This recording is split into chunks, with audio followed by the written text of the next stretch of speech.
You can chew on like paper straws all day. It's not helping the climate problem. The climate problem is much bigger than your own personal identity and your personal lifestyle. The climate issue is bigger than that. The fact that you might believe that it works on an individual level, it could maybe come from your own sense of self-importance, but very often it also comes from like an inculcated shame, right? Kind of shame that individuals feel from not only from their environment. Listen, it's not your fault. Look in my eyes. It's not your fault. It's okay. We can do this together. Don't try to do this alone. You'll burn yourself out. It won't work. You'll finish anxious and nothing will have changed. Hold my hand. All right, so we're talking about recycling. Do you recycling? I don't do recycling that much. And I have a lot of lib friends who get really like angry at me for doing that, for not recycling that much. It's really hard to argue against the fact that, hey, listen, I'll just read what Alcy wrote earlier, if I can find it. Is the segment going to be about how recycling was a thing created by lobbyists to blame powerless individuals for pollution? Yes. Yes, that's what the segment is going to be. I don't know if it was created by lobbyists or whatever, but I do think it puts the blame on powerless individuals for a systemic problem. And I believe this is very it's not only harmful, but it also displaces the problem to individual actions, which is in itself harmful, but also blurs the discourse about what the real problem of climate change is, which is hierarchy and capitalism. For example, in terms of carbon footprint was 100% created by what's it called? What's that? BP? Yeah, created by BP to say, all right, how much do you spend on how much carbon do you produce, and how much can you reduce it? What can you do to reduce your carbon footprint so that you can save the earth one individual action at a time? And we can actually use this carbon footprint to see how individual action doesn't do much in the end. Yeah, recycling is the same idea as carbon footprint, says Zgir Woj. And personally, I agree. Yeah, BP is British Petroleum. And it's easy to have fun and not have fun. It's kind of sad, but like to look at some statistics, For example, average Canadian carbon emission, right? Is that how you write emission? The average person in Canada produces an equivalent of 14.2 tons of CO2 as of 2019. All right. Now, let's look. There's a cement plant right next to where I live, 15 minutes away, right? I'm gonna have to write in French. I'm sorry for everybody who's a French hater in chat, but it says 1.4 million, so it actually is less. It was 1.4 million 2021, so they reduced it. So 1.4 million tons, 1.4 million tons divided by how much does the average Canadian produce? 14.2. So the cement plant that's 15 minutes away from me produces in 1 year as much carbon or CO2 as 98,592 Canadians, average Canadians. But that one person right there better fucking recycle, dude. They better fucking recycle. And that's one plant. Yeah, that's one plant. Granted, it's one of the most polluting enterprises in Quebec, but nonetheless, that's 100K people. That's more people than there are in the entire region of Gaspésie. That one cement plant emits more carbon than the whole population of the region. What about recycling? How much carbon emissions saved from recycling. You can save up around 61 kilograms of emissions monthly. All right, 61 kilograms. How many kilograms of carbon emission, of carbon, I guess, on international flight? All right, a reasonable estimate to aviation CO2 emissions is therefore 250 kilograms equivalent per passenger per hour flying. So let's do, all right, 60, 120. So 4 months of recycling is equivalent in terms of carbon emissions to 1 hour flying for one person. For one person flying for 1 hour is equivalent to someone recycling for 4 months. Oh shit. It's Anarch. He's in YouTube chat. Look at that. Anarch says, "Hey everyone, Anarch here.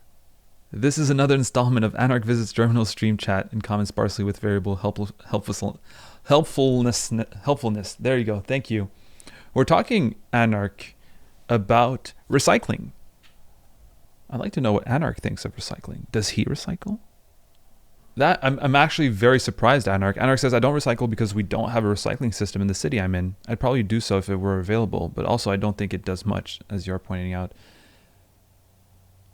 You don't have a recycling system in the city you're in. It's either because they don't give a fuck about the environment, or they're smart and they know that that the ecological problem needs to be fixed through communities and systemic changes. Wow, they don't provide us recycling bins. You would have to actually get your shit together. Tulsa, there you go. Shit together and take it to a recycling center yourself.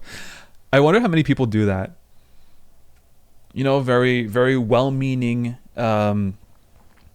liberals. How many of them, you know, put their shit in their bags, get on their bikes, and then pedal their way to the nearest recycling center. To add a caveat, like, I don't think you necessarily lose anything from recycling, right? So it's not like if you have a recycling bin, you know, boycotting recycling is not going to do shit. I think that you can create interesting conversations and challenging conversations with people who believe that recycling is part of the solution to the climate crisis. But you could still say, hey, I don't recycle, and still recycle and create those, you know, engaging conversations nonetheless. I think a lot about that in terms of voting as well. I might vote just in terms of, like, you know, maybe as a harm reduction kind of thing, but rhetorically, sometimes saying, yeah, I don't vote, and having people who believe in the sanctity of voting get actually offended by what you're saying, because to them voting is so sacrimonious and it's democracy and all that. And then you can use that jump as a jumping board to actually say, well, here's my criticism of what you call democracy, but what I would call elective aristocracy or something like that. Then you can have an interesting conversation about that and still vote. You can still have an interesting conversation by saying, hey, I don't recycle, but still recycle secretly. Because it can be a good way to talk about that. Are you advocating for lying? Yeah, I guess I'm advocating for lying. Anarch wrote something in YouTube chat, so I'll have to go back. My feelings about voting and recycling are basically the same. It doesn't matter if you do it or not. These things are mostly distractions for more meaningful action.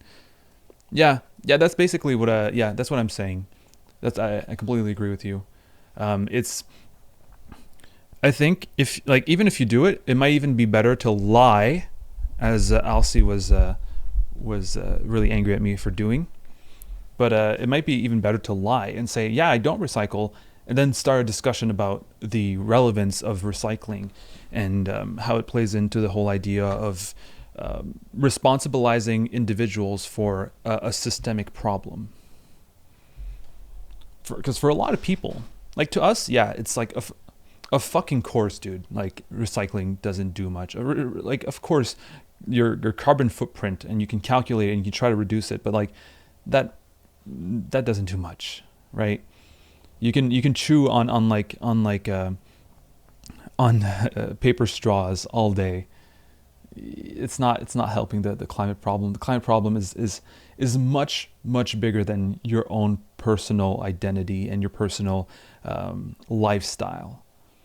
The climate issue is bigger than that, and you know, the fact that you might believe that it works on an individual level, it could maybe come from your own sense of self-importance, but very often it also comes from like an inculcated shame, right? Kind of shame that individuals feel from not only from their environment. And telling people, hey, listen, some people never they feel that shame very often. Eco anxiety often comes from that shame. I remember I had a friend who has a child. Can you imagine? And they said that child is very, very anxious about their future because their professor is all about recycling, and they come to school and everything needs to be unwrapped from its plastic. So, for example, she had those, let's say those cheese string, those cheese sticks that are in the plastic. Well, what the child would do is unwrap the cheese from the plastic, recycle the plastic, and put it in a little container box so that when they're at school, they don't show to their friends that they're actually like producing waste. So you have children who are very, very, can feel very, very personally guilty for the way the world for the way the world is going in terms of climate action. I mean, a climate crisis. And these people were never told, or very maybe they don't hear it often. In some cases, that listen, it's not your fault. Look at me into the eyes. Look in my eyes. It's not your fault. It's okay. We can do this together. Don't try to do this alone. You'll burn yourself out. It won't work. You'll finish anxious and nothing will have changed. Hold my hand. Hold my hand. Let's do this together. But yeah, like a lot of people just never heard of that before, that it's not their personal responsibility.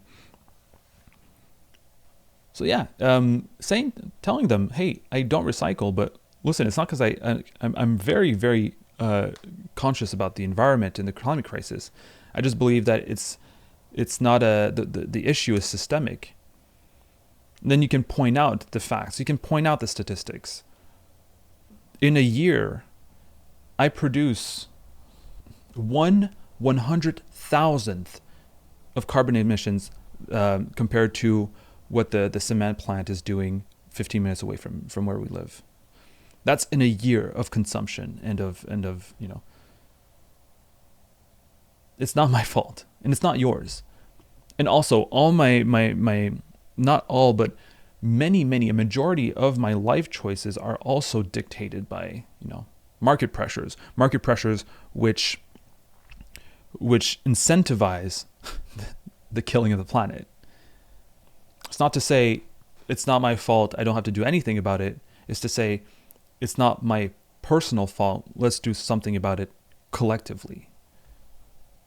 Alcia puts it in a very eloquent and beautiful way. You can try to reduce your footprint, but that doesn't make the crater-sized footsteps go away.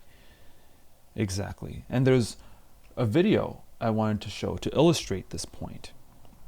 This is you recycling. This is you using your reusable straw. This is you calculating your carbon footprint, hoping that it makes the world a better place and makes it safer and makes it better for the environment. This is you.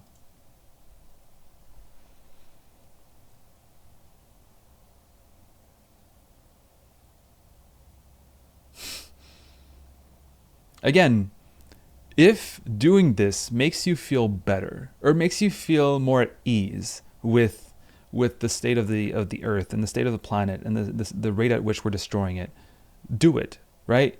If it makes you feel better about yourself, about everything else, if it makes you feel like you're actually doing a change and it's contributing to personally your mental state, do it.